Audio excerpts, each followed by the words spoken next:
New sponsor by Lords furniture.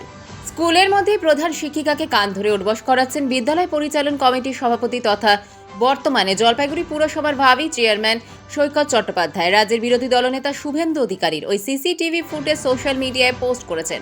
এরপরে শিক্ষক মহল, সাধারণ মানুষ, বিভিন্ন সংগঠন, রাজনৈতিক দলগুলি এই ঘটনার নিন্দায় সরব হয় শহর থেকে রাজ্যে। বৃহস্পতিবার এই নক্কারজনক ঘটনার পূর্ণাঙ্গ তদন্তের দাবি জানিয়ে জেলা বিদ্যালয় পরিদর্শককে স্মারকলিপি প্রদান করেন জলপাইগুড়ি জেলা যুব কংগ্রেসের সদস্যরা।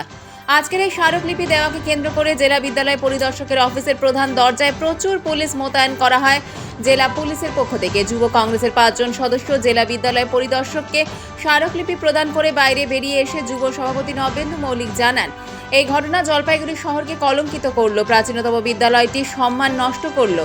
কখনোই এটা মেনে নেওয়া যায় না। আমরা চাই এই ঘটনার পূর্ণ আইনি সমাধান, আর পাশাপাশি এই ঘটনা অপরাধ মুক্ত না হওয়া পর্যন্ত সৈকত চ্যাটার্জিকে যাতে চেয়ারম্যানের আসনে না বসানো হয়, তার জন্য এসডিওর কাছে আবেদন জানাবো। তিনি আর কি বললেন আসুন শুনে নিই।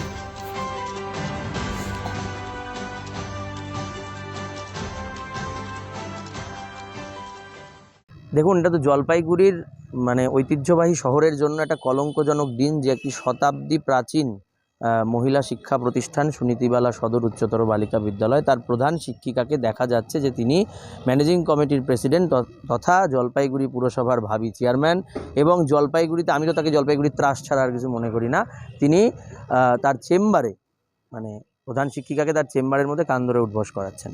তিনি বলতে পারেন যে আমি তো কান ধরে উঠবস করানোর জন্য তাকে রুলিং দেইনি, কিন্তু তিনি তো থামানোরও চেষ্টা করেননি। উল্টে তাকে দেখা যাচ্ছে ওই ভিডিওতে যে তিনি আরও বেশি ধমক চমক দিচ্ছেন যাতে বিষয়টা আরও বাড়ে। অর্থাৎ উনি এই যে ওনার যে ক্যারেক্টার, উনি যে একদম শুরু থেকে বাস জ্বালানো, চর মারা, ডিপিএসসি চেয়ারম্যানের চেয়ার নিয়ে ঘোরা, আত্মহত্যায় প্ররোচনা দেওয়া, এই যে ওনার যে চিরাচরিত ক্যারেক্টার, সেই ক্যারেক্টার থেকে উনি আজও বেরোতে পারেননি। উনি ছাত্র থেকে যুব হয়েছেন, যুব থেকে এখন শহরের বড় দায়িত্বে আসছেন, কিন্তু তারপরেও ওনার অভ্যাস বদলায়নি। উনি একটা স্কুলে গিয়ে স্কুলের ম্যানেজিং কমিটির প্রেসিডেন্ট হিসেবে ওনার কী করণীয় সেটা কিন্তু উনি জানেন না, এবং উনি তার পদের অপব্যবহার করেছেন। আমাদের পরিষ্কার বক্তব্য এই বিষয়ে শিক্ষা দপ্তর এবং জেলা বিদ্যালয় পরিদর্শক মাধ্যমিক তার ভূমিকা নিয়েও প্রশ্ন উঠছে। কারণ জানুয়ারি মাসে একটি ঘটনা ঘটেছে, সেই ঘটনার পরিপ্রেক্ষিতে এখনও পর্যন্ত কোনো রকম পদক্ষেপ হয়নি। স্কুল শিক্ষা দপ্তর জানে, তারপরেও কোনো রকম পদক্ষেপ হয়নি। কেন হয়নি এটা আমরা জানতে চেয়েছি আজকে। উনি নতুন এসছেন, যিনি ছিলেন তিনি তো চলে গেছেন।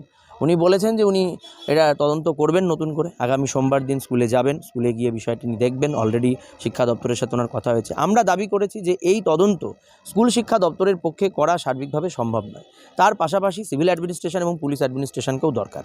আমরা তো এসডিওর কাছে ডিমান্ড করব যে এই ব্যক্তি, যিনি একটা স্কুলের ম্যানেজিং কমিটির প্রেসিডেন্ট হওয়ার থাকা অবস্থায় তিনি হেডমিস্ট্রেসকে কান ধরে উঠবস করাচ্ছেন, তিনি যদি জলপাইগুড়ি মিউনিসিপ্যালিটির চেয়ারম্যান হন, তিনি তাহলে শহরের যে কোনো লোককে রাস্তায় ধরে কান ধরে উঠবস করার শাস্তি দেবেন।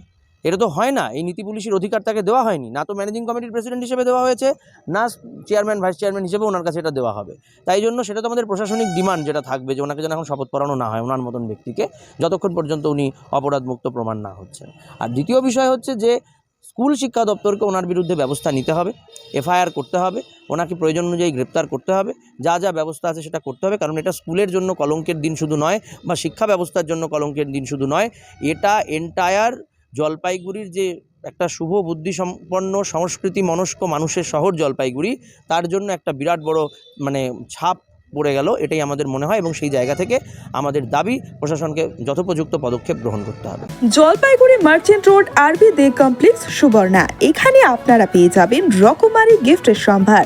বার্থডে পার্টি হোক কিংবা অ্যানিভার্সারি, আপনার প্রিয়জনের জন্য সমস্ত রকমের গিফট পেয়ে যাবেন সুবর্ণাতে। 36 বছরের পুরনো প্রতিষ্ঠান জলপাইগুড়ি মার্চেন্ট রোড আরবি দে কমপ্লেক্স সুবর্ণা। আজই চলে আসুন সকলের প্রিয় প্রতিষ্ঠান জলপাইগুড়ি সুবর্ণা।